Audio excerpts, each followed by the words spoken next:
တင်ဤအများပြည်သူပိုင်စာကြီးတိုက်တို့ကြိုဆိုပါတယ်တင်ဤအများပြည်သူပိုင်စာကြီးတိုက်တို့ကြိုဆိုပါတယ်အများပြည်သူပိုင်စာကြီးတိုက်များသည်အတိုင်းဝိုင်းတဲ့စီလူတိုင်းအတွက်အခမဲ့အသုံးပြုနိုင်သောအရင်းမြစ်တစ်ခုဖြစ်ပါသည်စာကြီးတိုက်များသည်စာအုပ်တွေထက်အများကြီးပိုပါတယ်၎င်းတို့သည်ပညာသင်ယူရန်နှင့်အပန်းဖြေပျော်ရွှင်မှုအတွက်နေရာများလည်းဖြစ်ပါသည်စာကြီးတိုက်များသည်အသက်အရွယ်မရွေးနောက်ခံအမျိုးမျိုးစီးတူများကိုသင်ယူရန်မမီတို့ဤစိတ်ဝင်စားမှုများကိုလေ့လာစူးစမ်းရန်အခြားသူများနှင့်တွေ့ဆုံဆက်သွယ်ရန်နှင့်အတိုင်းဝိုင်းမှာဘာတွေဖြစ်နေလဲဆိုတာကိုသိရှိလေ့လာရန်အခွင့်အလမ်းများပေးဆောင်ပါသည်စာကြည့်တိုက်ဝန်ထမ်းများ librarians စာကြည့်တိုက်မှူးများဟုခေါ်ကြပါသည်၎င်းတို့သည်စာကြည့်တိုက်ကိုအသုံးပြုသည့်အခါမေးခွန်းများကိုဖြေဆိုရန်နှင့်ဧည့်သည်များကိုကူညီရန်ပုံမှန်အားဖြင့်အသင့်ရှိနေလေ့ရှိပါသည်စာကြည့်တိုက်ကိုတစ်ခါလာရောက်လည်ပတ်ပြီးနောက်သင်နှင့်သင်မိသားစုသည်စာကြည့်တိုက်မှပေးဆောင်သောဝန်ဆောင်မှုများနှင့်လှုပ်ရှားမှုများကိုခံစားအသုံးပြုနိုင်ရန်ထပ်မံလာရောက်ခြင်းစိတ်ဖြစ်လာမည်ဖြစ်ပါသည်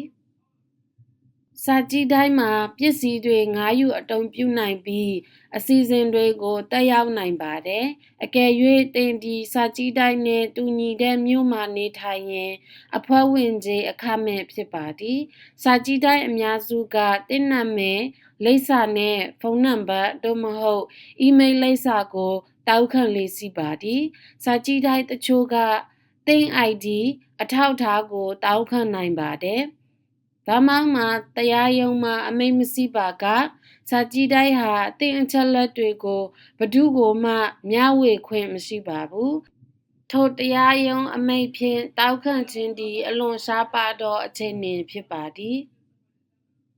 စာကြည့်တိုက်မှသင်ငှားရန်အသုံးပြုသောစာအုပ်များနှင့်သင်တက်ရောက်သောအစီအစဉ်များအကြောင်းစာကြည့်တိုက်ကမျှဝေ၍မရသောကိုရေးကိုယ်တိုင်အချက်အလက်များဖြစ်ပါသည်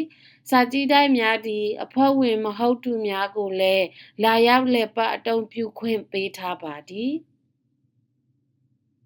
စာကြည့်တိုက်များသည်ဧည့်သည်များကိုရက်သတ္တပတ်အနည်းငယ်အခမဲ့ပစ္စည်းများငှားရမ်းပေးပြီးနောက်ပစ္စည်းများကိုသတ်မှတ်ကာလပြီးဆုံးပါကပြန်လည်အပ်နှံရပါမည်ပစ္စည်းများတွင်လူကြီးများနှင့်ကလေးများအတွက်စာအုပ်များသတင်းစာများ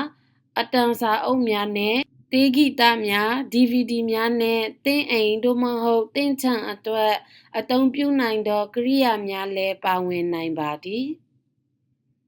စာကြည့်တိုက်မှူးများသည်တင်စိတ်ဝင်စားနိုင်သည့်ဘာသာရပ်အကြောင်းအရာတစ်ခုနှင့်ပတ်သက်သည့်စာအုပ်များကိုစာဖွေရန်ကူညီပေးနိုင်ပါသည်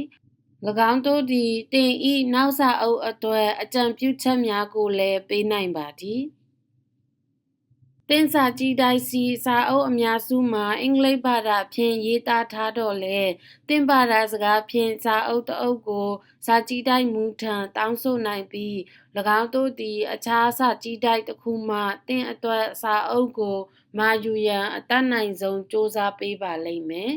၎င်းကိုစာကြည့်တိုက်အချင်းချင်းငှားရမ်းခြင်းဟုခေါ်ပါသည်တင်တောင်းဆိုထားသောစာအုပ်ရောက်ရှိသောအခါသင်ကိုဆက်သွယ်မည်ဖြစ်ပြီးထို့နောက်သင်သည်ထိုစာအုပ်ကိုသင်ဒေတာခံစာကြည့်တိုက်တွင်ငှားရမ်းအသုံးပြု၍ပြန်လည်အနှံနိုင်ပါသည်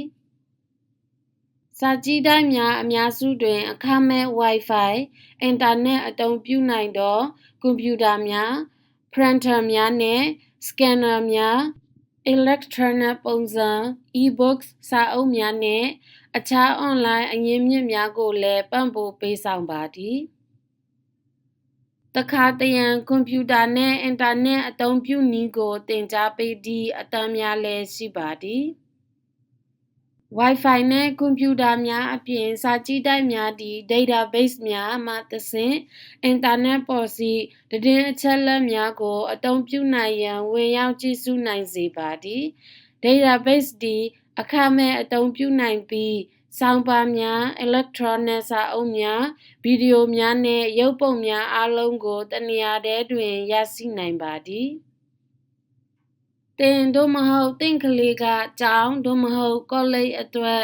ရေးသားနေသည့်အဆေများမှစ၍အိမ်တွင်လုပ်ငန်းစီမံမှုများနှင့်ဝါဒနာအလိုက်လှုပ်ဆောင်မှုများအတွက်လမ်းညွှန်ချက်များအထိအကြောင်းအရာအမျိုးမျိုးအတွက်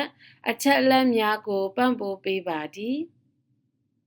စာကြည့်တိုက်များတွင်အခမဲ့အစီအစဉ်များကိုလည်းမကြာခဏပြုလုပ်ပေးလေ့ရှိပါသည်၎င်းအစီအစဉ်များတွင်ဘာသာစကားတင်တန်းများနှင့်အနုပညာနှင့်ဂီတပွဲများကဲ့သို့သောပညာရေးဆိုင်ရာပွဲများပါဝင်နိုင်သည်စာကြည့်တိုက်များစွာတွင်ပုံမြင်ပြောချိန်များပေးထားပြီးစာကြည့်တိုက်မူကကလေးများနှင့်၎င်းတို့ကိုပြုစုစောင့်ရှောက်သူများအားစာအုပ်များကိုအတန်ထွက်ဖတ်ပြပေးပါသည်ကလေးများသာမကမိဘများလည်းထိုပုံမြင်ဖတ်ချိန်များကိုအလွန်နှစ်သက်ကြပါသည်